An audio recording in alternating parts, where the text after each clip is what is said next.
Now, imagine if you couldn't see or hear. According to Able Australia, deaf-blindness is a condition that currently affects nearly 300,000 people and has become Australia's forgotten disability. Joining us in the studio is the CEO of Able Australia, Celestine Hare. Celestine Hare, thank you for your time this morning. Pleasure. And joining us this morning also is Michelle Stevens, who's affected by deaf-blindness. And as Michelle can't see or hear, her interpreter Dennis Whitcomb is here this morning as well, and he'll relay our questions to Michelle using tactile sign language. Michelle and Dennis, good morning and welcome to you both. Dennis, if I can ask you to ask Michelle, we know that people are deaf, we know that people are blind, but does she feel that having the two conditions makes her condition particularly overlooked and not recognised by people? Yeah, that actually is true. I think when you think of, a lot of people think of blindness, fine, they see me as a person who is blind because I use a guide dog. And they may see people who are deaf and they recognise deafness. When you ask the average person whether about deaf-blindness, I think immediately people think of Helen Keller. Yes. And a lot of people do not recognise that there are people that have a dual sensory disability of deaf-blindness and the unique challenges that a person like myself is faced. For instance, I was born blind and have grew up in the blind community and blind culture, but I lost my hearing as a near-fatal disease.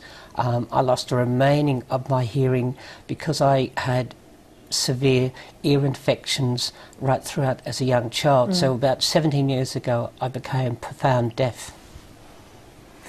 And Celestine Hare, how forgotten is this disability from your point of view? I think there's been a view that the numbers are very low, and that's been a difficulty for us and probably prompted the reason behind us inviting Access Economics to do this research report for us. And I think the astounding part of it all is that the figures are much, much larger than any of us ever envisaged. And I think this is the message that we really need to send to the community and to government, that with 300,000 people currently deaf-blind in Australia, it is going, and growing, I might say. So by the year 2050, it's projected to be in excess of 1.1 million. And how big is the funding gap between those number of people who are deaf-blind and what governments are currently putting on the table to help the people out?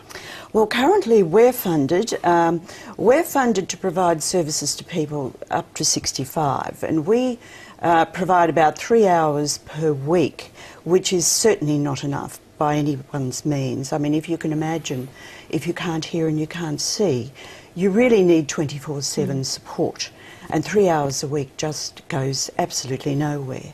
So funding is a major issue for us, or the lack of. Michelle Stevens, what do you need in your life? What do you feel needs to be provided to make your life a little easier? Okay, I live in the country. I live in Traralgon, which is approximately about 133 k's from Melbourne. And in Traralgon, there's only very, very few people who have the suitable qualifications to support. I receive about 2 hours a week support from a sensory support worker.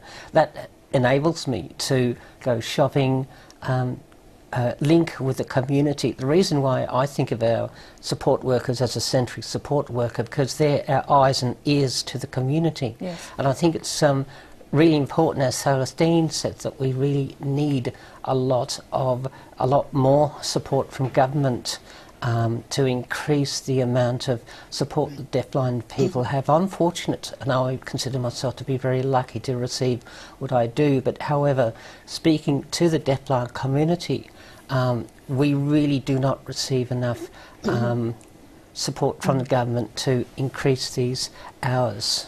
And finally, Celestine Hare, how can Australians, how can people perhaps watching this program express their support for what you're trying to achieve during Deafblind Awareness Week?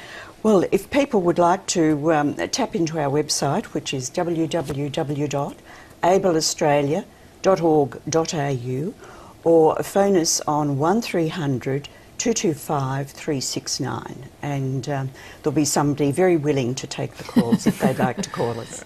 Celestine Hare, thank you very much for joining us this morning. Thank you, Mark. And Michelle Stephens and Dennis Whitcomb, and also the guide dog Logan, which I don't think you can see, who's lying down on the floor this morning.